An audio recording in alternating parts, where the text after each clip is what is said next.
Hi, hello, welcome. Welcome to November's reading wrap up. First things first, I hate to start a video with an apology, but I know that this is up so late. December has really kicked my ass. Just in terms of like upload schedule, how busy it's been. I won't start it all off on a bad note. I'm sure if you watch my videos, you already know that my schedule has been a little inconsistent as of late, but hopefully if you're watching this, it means we're kind of on the end of the bad, poor schedule. Life gets in the way sometimes. As much as I don't want it to because I love making content, it just does, especially because I'm juggling work as well as this. This is work, but you know what I'm trying to say. Two different types of work. Anyway, enough of the apologies. Welcome in. If you're new here, my name's Charlotte. I do a few sit down videos. I mainly vlog. I also have a book talk page, which I will link in the description box. If you've been here before, welcome back. Can you believe we're almost at the end of my second year of filming my book reviews? I think I'm going to continue into the new year. I don't see why I wouldn't. If there's any kind of like bookish end of year content you want to see from me, let me know, or any more bookish content, because I have a couple of ideas of things I want to film. Happy to take suggestions. I know these bookish videos aren't as popular as my regular videos, but I feel like the people that love them really love them. Anyway, how is everyone? I feel like we're long overdue, like a really big catch up, which I won't do in this video. I'm bringing you a slightly different, slightly festive background today. So I got a new camera, which means I've got a new mic, which means my sound quality is a little bit different. Hopefully better, hopefully an improvement. It means hopefully the sound for this video is a little bit more level. Usually I film with the camera quite far away from me and zoomed in, and I end up shouting and it ends up picking up in the levels. The audio is quite inconsistent in some of my videos. This means I can just speak at like my regular talking voice, although I will admit I talk quite loudly. Inviting feedback on the quality of audio for this video. If you prefer my older system or this just feels a bit too intense for you, let me know. I'm very aware that this is close to my chest and I do a lot of talking and a lot of hair swishing and a lot of talking with my hands. So if you feel like you can pick this up or it's becoming distracting, let me know and I won't wear any jewelry in the next video. I'm very conscious that I do a lot of like gesticulating is the word that I was trying to find. Without further ado, we'll get into the bookish stuff. So I have read 77 books this year so far. If you've not been here before, I've been on a book buying ban for all of 2023, so I've not spent any money on a book for myself. Was attempting to get through some of my TBR. Quite a lot of my TBR is on here. I just have utilised the library instead, so my TBR, my physical TBR hasn't really gone down that much. I don't feel like I need loads more books because everything fit perfectly into the space and I don't have any more bookshelves in my flat. And I have asked for some bookshop vouchers for Christmas, so there will be an incoming book haul, but I actually don't feel now at the end of the 12 months like I'm champing at the bit to buy books. I'm really impressed about what it's done with my relationship with spending money on books, because I won't get too far into this because we're already like 5 minutes into the video, but a few years ago I like made a conscious decision to start buying less things like clothes, makeup. I was really bad with clothes, having worked in retail for like 9 years. I would buy clothes constantly, I would be in shopping centres constantly, you know, it's just a side effect that eventually translated into just buying loads of books instead. And buying books feels different. Buying books feels more intentional, it feels more educational, it feels, I guess, for lack of a better phrase, like superior to spending money on other things because you feel like it's furthering your hobby, you know, blah, blah, blah, blah. But I was buying piles and piles of books, and I soon discovered that if you don't buy a book and pick it up within 72 hours of buying it to read, it sits on my shelf for like a year, especially as I just got back into reading as an adult, so I felt like I was making a lot of trial and error purchases. So yeah, I've been using the library, I've been using my Kindle, I've been using like EPUBs I found online. A lot of people commented on my book talk like they don't think they could ever do it. I know there's a lot of overconsumption on book talk, there's this need to have like amazing filled shelves, but yeah, I really recommend trying it if you haven't, or just even doing a couple of months at a time. Anyway, I'm stalling because I had a bad reading month in November. Bad in that I didn't really love any of the books I read and it was a little bit disappointing, and I think it's put me into a little bit of a slump. I'm filming this quite late into December and I've only managed to read 2 books and I've read them in the last 2 days. Up until then, I hadn't read anything for December. That was partially because everything was so busy and I didn't really have the time to, and I'm also reading really long books at the moment. I'm reading The Count of Monte Cristo, 1400 pages. As if I can devour 1400 pages of Manacled in 5 days, but I can't read a classic. I'm just rambling because I haven't sat and spoken to you in ages. I'm going to keep glancing off this way because I've got my laptop with my notes. I'm going to try not to do that too much, but I read 6 books in the month of November, 2 of each, 2 audio, 2 physical, 2 digital. Very mixed reading month for me. The first book I read in November was a physical book and it was Pizza Girl by Jean Kyung Fraser. This is contemporary fiction. Always look a bit confused when I say like contemporary versus literary fiction because I haven't really established what the difference is between them, but I can tell when something's just not regular fiction. I should probably look that up because that would help my reviews massively. So I'll do a little brief synopsis. In LA, there's an 18-year-old pizza delivery girl who's feeling very lost and untethered in her life after recently losing her father. She's very directionless. She's very pregnant, and one day she becomes completely obsessed with one of her customers. So I did briefly review this on TikTok quite a long time ago, so I do apologise if you've watched this and the review feels similar. This is a coming of age type story, and I would probably pin it into this like weird girl fic genre that's very popular. On the reviews on the back cover and front cover, it's been compared to Convenience Store Woman, which I read last month or the month before, it's in my review somewhere, and Normal People, which I read a really long time ago.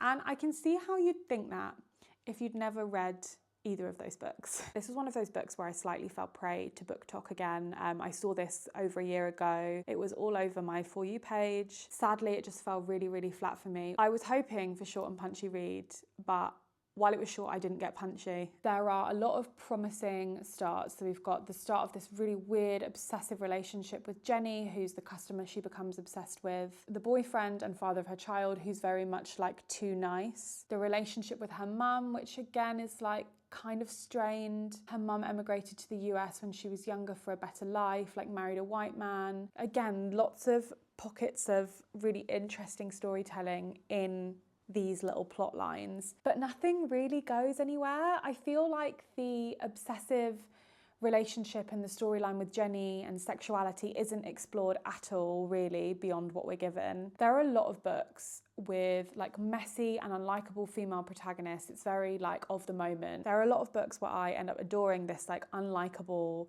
messy, less than perfect, dislikable female character. I said dislikable and unlikable at the same time, didn't I? There are instances where I even find that type of character like particularly endearing, but in this instance that was not the case. I just feel like she continuously makes really bad choices. I just didn't find myself rooting for her at all. I can root for a woman we don't like, or I can root for an evil woman. I'm here for women's rights and wrongs, but she wasn't even really giving me enough to feel like that about her. I say this time and time again, I understand the point of an unlikable character is to not like them, but at least give me something to not like about them. Don't make me dislike her because she feels like an incomplete character. I was so uninvested in her that I didn't even realise we didn't have her name right until the very end. Amongst my criticism, there are some very, very like heartfelt and tender moments, especially between her and her mum. I've said this before, but it's very, very close to my heart when the mother's an immigrant. That always really strikes a chord with me, like here. Very tender moments, very poignant, and then a small scattering of moments with her boyfriend that felt very tender and very honest and very real. And I just wish we had a little bit more of that. The moments of emotional intimacy that I really enjoyed were like the marker points that kept me going, and also it was such a short book, I just didn't see the point in DNFing it. Anyway, that review felt really, really negative. I feel like we started the video off on like a bad foot, so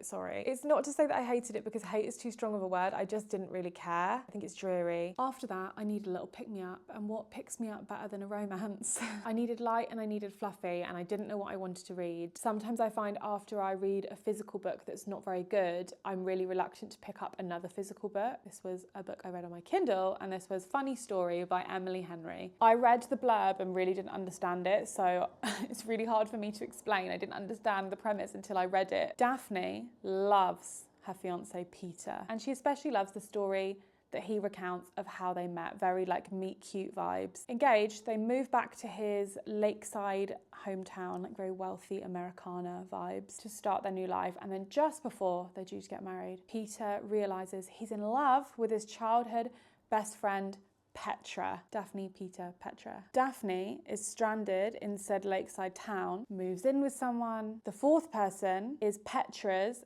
ex-fiance. Daphne, Peter, forgotten his name. Them two together, them two now living together. Should have had a better diagram. Anyway, her roommate is her ex-fiance's ex-fiance. That was much easier to say it that way. Clearly the premise of this was very, very confusing to me when I first started reading it, but we got there in the end. As always, I feel like I know what I get with Emily Henry books when I pick them up. Genuinely quite a good, solid choice for me when I want something that feels quite easy to read. I want a nice romance. She does do this light romance genre really well because she always adds like an extra emotional thread to the stories that just gives it a bit more substance. It just adds a little bit more more depth and complexity to the characters that just makes it for slightly more memorable reading. I think usually when I read a lot of light fluffy romances, they all just blur into one, but Emily Henry's books have always stood out a little bit more to me. This didn't knock book lovers out of the top spot for me out of her reads, to be honest. And I don't really love the post-breakup fake dating trope. This read felt a little bit predictable in comparison to other reads by her. That's obviously not necessarily a bad thing. I feel like romance is pretty predictable at this point, but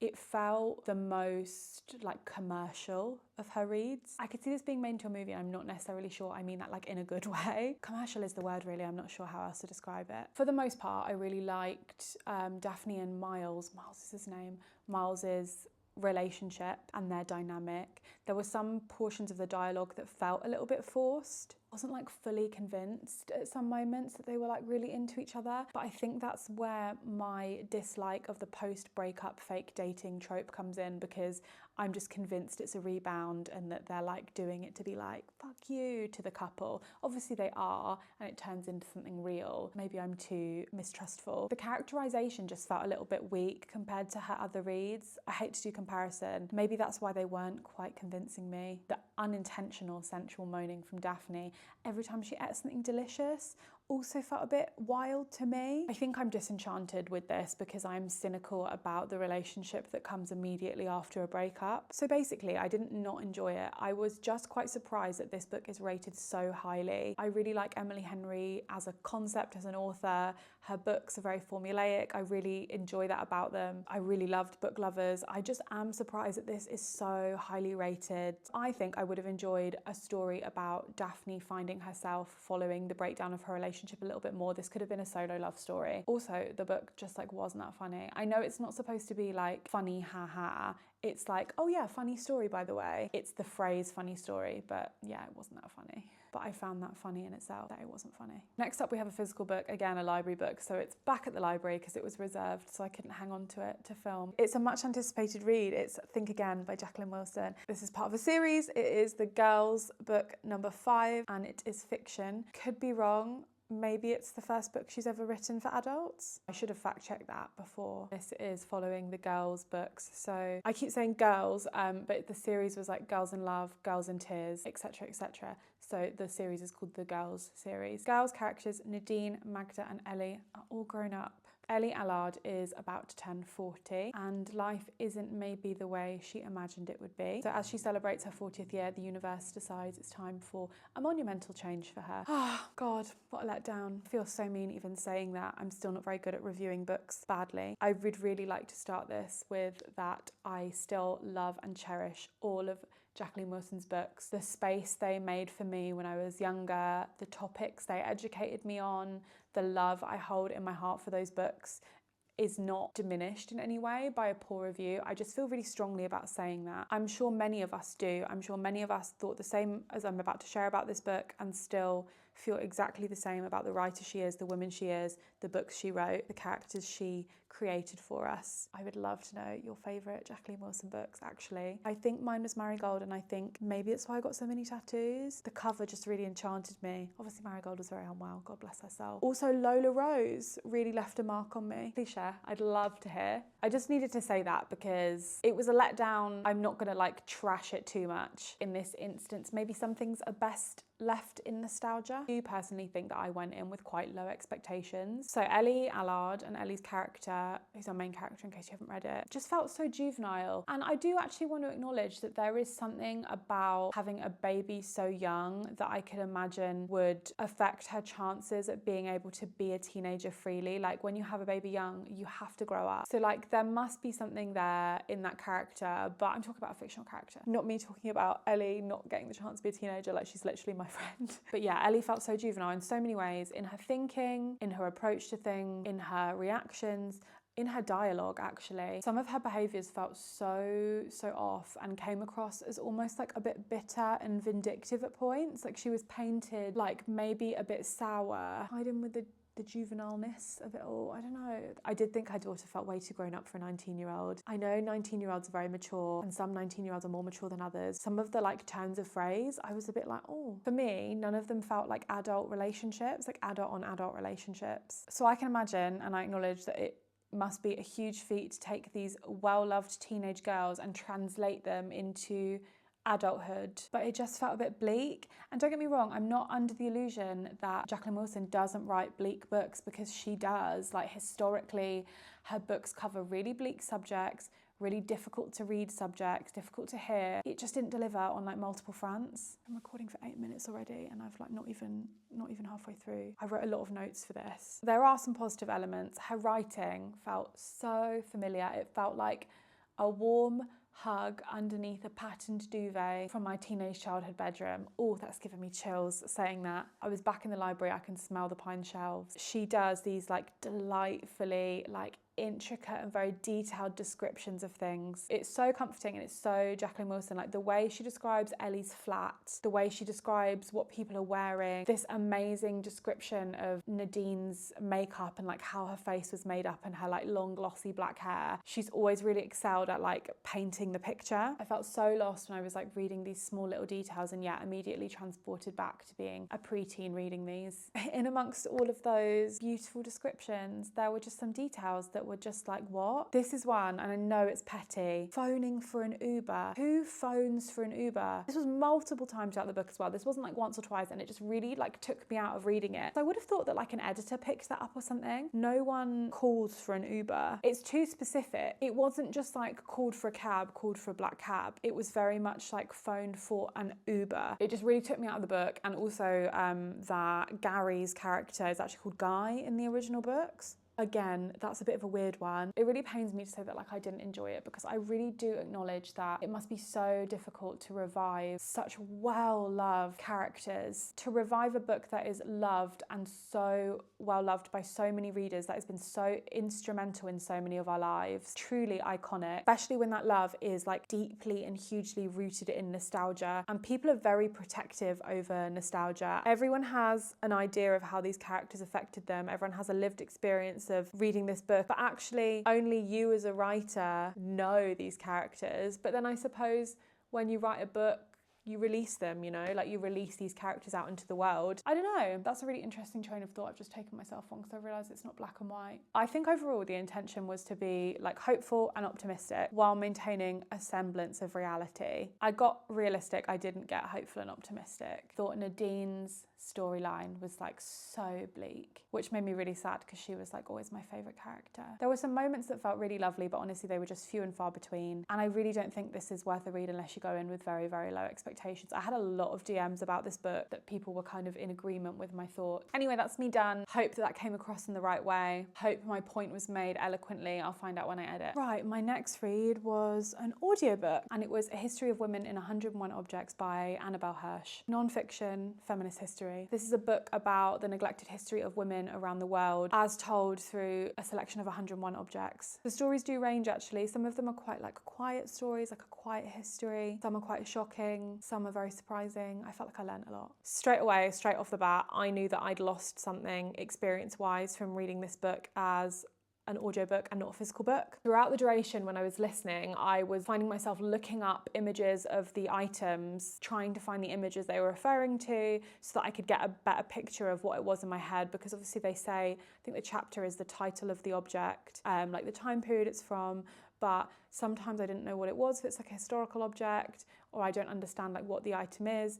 So it was like good to look it up. There are pictures in the book, but obviously because I was like listening to audiobooks on the bus or like in the middle of doing something, I couldn't always look it up. And I'm a very like visual person, like I like a picture in a book. So yeah, I just kept thinking, wouldn't it be great if I could see what they were talking about when I was unable to look it up? And then I researched the book, and of course it has pictures. Fully casted narration with 101 different women reading. What a treat. Incredible, by the way. I think it made it very much more engaging for a non-fiction. I find a fully casted narration so lovely. It's like one of my favourite ththings about audiobooks. Really just added to my experience. A real range of women too. Like some that I can remember off the top of my head. We got Margaret Atwood, Olivia Colman, Cynthia Erivo, Nicola Sturgeon, lots of poets, authors, politicians, artists. I had this sense as well that in some instances, probably a lot of it went over my head, but I think in some instances, the narrators were connected to the object they were reading about in some capacity, whether it be through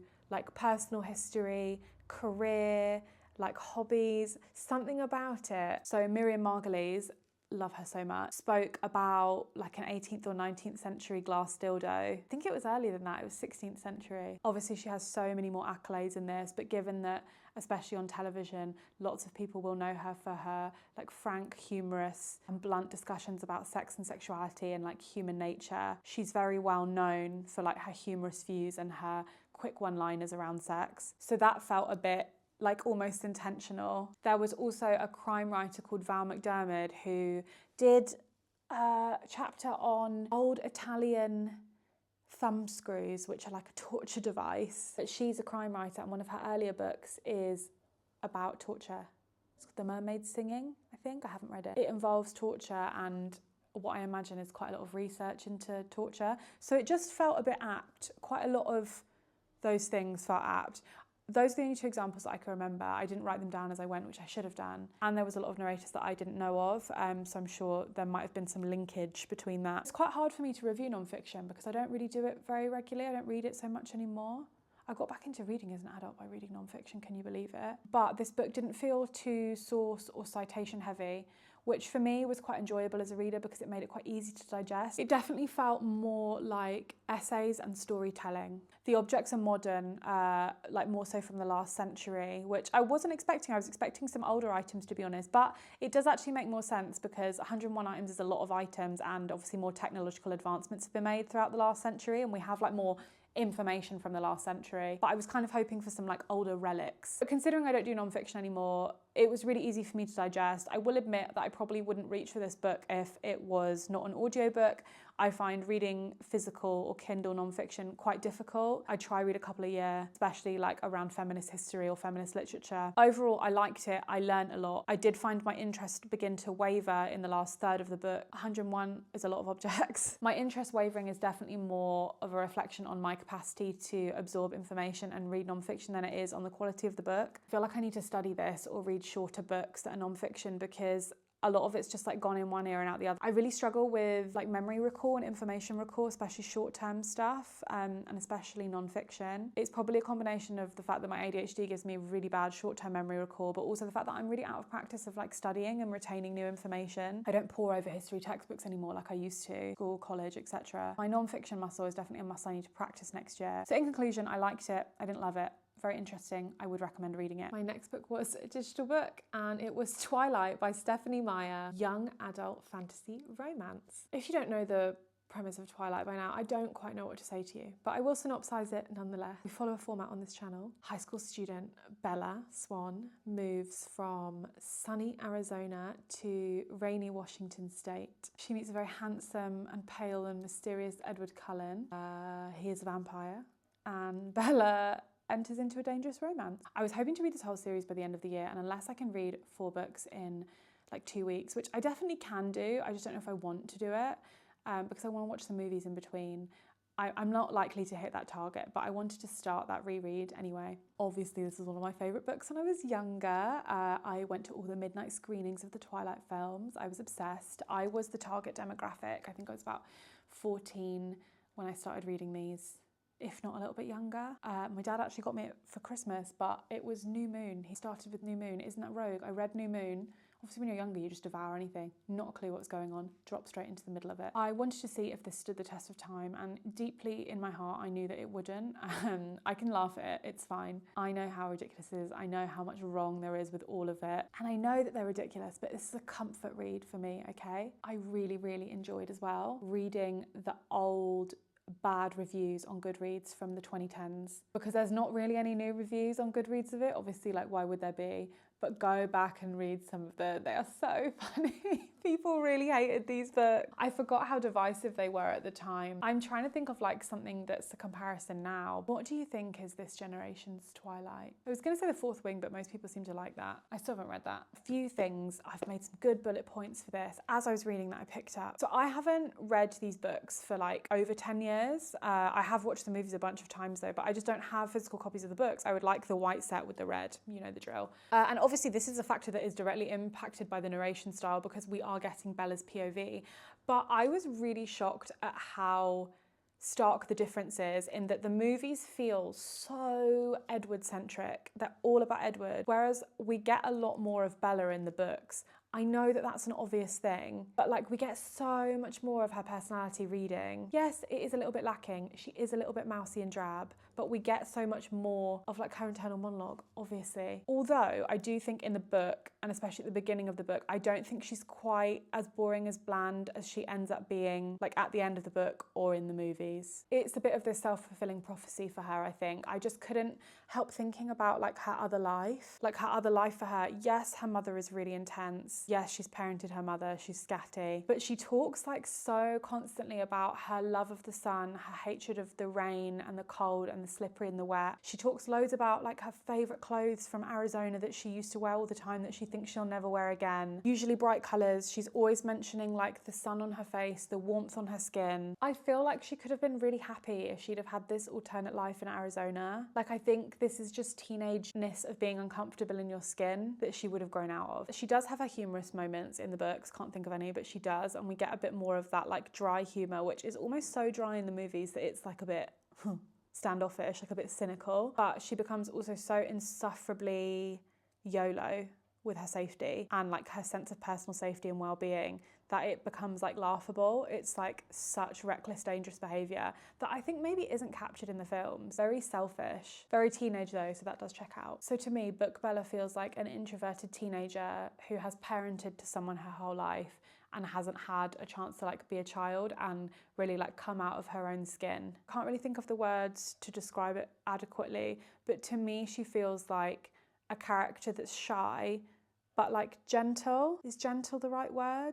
Like she's just a bit cautious, she's just a bit wary. She just moves through the world a little bit uncomfortable. You know, like everyone thinks she's really attractive. She doesn't quite see it yet. She sees herself as very plain. Obviously, despite all of her flaws, clumsiness, selfishness, etc. Whereas movie Bella, to me, feels like this parenting has made her really cynical. I feel like the movie plays up to her shyness, her quickness to make like dumb or rash decisions, you know, this like clumsiness. I feel like they play up to that as like dumb teenage girl. That's what the vibe feels like. The vibe feels very different to me. I think Book Edward is very different in the fact that he just speaks so much fucking more, girl. Like this guy does not shut up. I haven't watched a film that recently, to be fair. Like I definitely have watched it in the last year, but I have a memory of a goldfish, and I just feel like he is so moody and brooding in the movie, and he doesn't really come out of his shell till like a bit later, you know, like fucking hold tight spider monkey, all this shit. But in the book, Edward yaps for fucking days. I forgot quite how much dialogue there was in this book. We get so much dialogue between the two of them. I barely remember any of it. The whole book is just like straight conversation, them in the car, them in her room. I do see why we all fell in love with him so much in the books. He's a little bit of a nose and a bit cringe, but I can see why she'd fall in love with him. My last and final point is the clothing. I was rereading it. I never really give much thought to the clothing in books, to be honest, especially as it feels like kind of an afterthought in Twilight. Obviously he wears this little pea coat, he's always wearing like slacks. She's wearing this like long khaki skirt, which I can never quite put my finger on, but we all know it's because Stephanie Meyer's a Mormon, right? And like Mormon values have been written into this book about modesty, chastity, etc. Do some research on that, it's really, really interesting. I was reading the scene in the meadow where Edward's like, I'm a killer, Bella. Like he's like, I'm gonna show you what I am. She wears a blouse, a white button-up, like lacy blouse. She's going hiking. She gets to the top of the mountain. Edward, bare-chested, his shirt is open, he's glittering in the sunlight, right? She's like, this is the epitome of hotness. She's ready to jump his bones. It talks about what he's wearing. He is wearing button-up shirt, unbuttoned, chest out. It's fucking sleeveless. You're telling me you're like a 100-year-old vampire and you cannot dress. He is wearing open, a sleeveless button-up shirt. And honestly, this was the most shocking thing in the whole book for me. A gilet, a waistcoat, fine. Waistcoats are in, right? Like everyone's doing it. Tank top, sleeveless on a man, fine. I'm looking at sleeveless shirts. Vests, knitted vests, fine. Sleeveless button-up shirt, men's.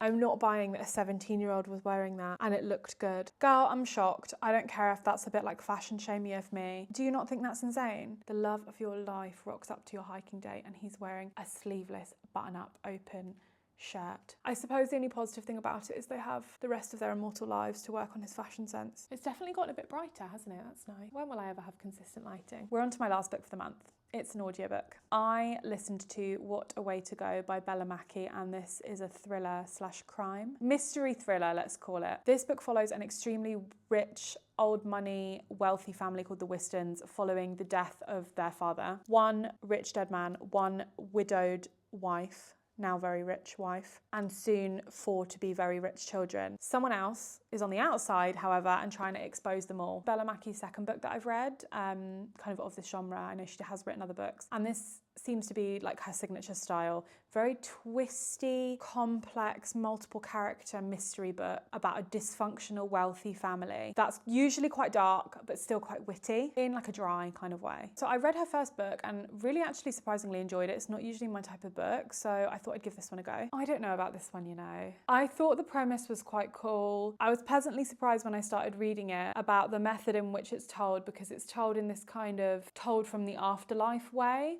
that I thought was quite refreshing. The perspective made it a little bit more interesting and actually really set it apart from her previous book, because I thought the covers look really similar. Obviously there's kind of like a theme and an aesthetic going on here, but I thought that set it apart from the last story she wrote. This is a slower paced thriller, so it doesn't really have the speed that a lot of thrillers have. Fine at the start, but I really lost interest about halfway through. And honestly, if I wasn't listening to it, I would have DNF'd out of boredom. I don't like to waste my Spotify listening hours, so I do just finish books when I'm listening to them, because I just think, you know what, I'd be listening to something anyway. In my notes, I'd written that it wasn't bad, it was just less enjoyable than I hoped, but I think I might just say it's bad. I think now I've had some time to reflect. So I saw a Goodreads review that summarised perfectly how I was feeling, so I'm going to read that for you. It said, "This started strong, but I quickly realised I just didn't care what happened to any of the characters." And that's exactly how I felt. She's really, really great at writing dislikable characters we don't like but are funny, or characters we don't like but have like a bit more to them. In this instance, I think it just like went a bit too far. I didn't care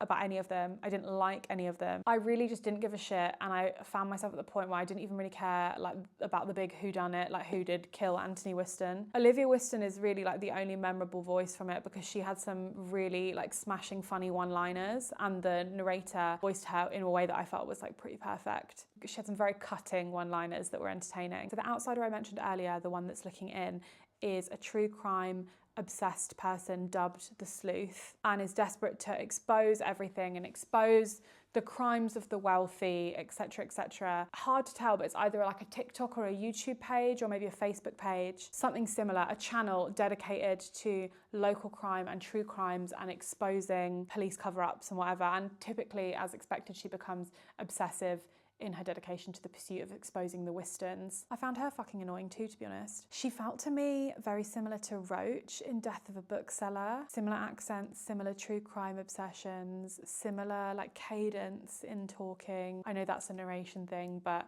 the way it's written felt like had a certain cadence that was similar between the two characters. They both had this like relentless pursuit of their own like warped sense of justice. I did read that pretty recently though, so it's a story that's quite fresh in my mind. I don't know. A theme in this book and the previous book is Bella Mackie's critique on like the sort of old money, generationally wealthy families. And it's written in a way that's almost a little bit unsavory, in the sense that I feel like she's hiding her disdain behind the story. She's hiding her disdain behind this like comfortable curtain of over-the-top satirical humour about what it is to be wealthy and to exist in like society. There's a lot of reference to like the old money's disgust at nouveau riche people and how they behave.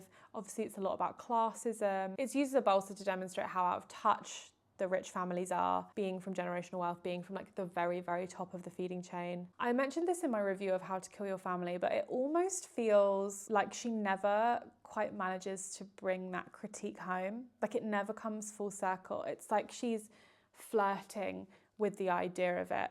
And I will say, obviously some of the critique is pretty out there and pretty obvious. I don't know how to say it. She's almost always on the cusp of making a statement about a social issue on a much larger scale and exploring that issue and making her point, but she never quite feels like she wants to. So the reason I found this all kind of unsavory is because, like, having had that same sense from the book, I did some research about Bella Mackie. I was like, let me see if she's written anything else anywhere else. She's actually the daughter of the former editor-in-chief of The Guardian, which explains my gut feelings that the critique felt almost off. I'm not saying you can't be from money and critique the system and the society you were raised in. it just, I don't know, it just left a bit of a bad taste in my mouth. That will be generational wealth. It will be like what we're talking about. And I guess it's like the inside view, inside lens. I just thought it was really interesting that I had a gut feeling about how she was writing. And that's obviously like a direct reflection of her background. Anyway, that was my reading month of November. By the time this is up, you won't have long to wait for a December reading wrap up. It will probably be a very short one, but I'm really gonna try to get some reading done over Christmas. I have a book talk page, which hopefully has some new posts on it by the time this is up. I'll put all my other socials in the description box below. Please let me know if you have any recommendations for me or share your opinions about what I've reviewed today, because I really do love hearing about what people's thoughts on books are. Thank you so much for bearing with me with regards to the consistency or lack of consistency in my upload schedule. But yeah, it's just been hard to get on top of things. Where has the time been? I've been away a lot. So yeah, anyway, no more poor me, but very much thank you for watching and thank you for being around. And I've made amazing plans, hopefully foolproof plans around consistency in filming in the new year. At the moment, we'll just get videos when we can get videos, and I will see you on the next upload. I won't say Merry Christmas yet because this should be going up on the 22nd, and there will be another upload, I think, on the 24th, fingers crossed. Thank you so much for watching today. I hope you've had a good month of reading, and I will see you on the next video.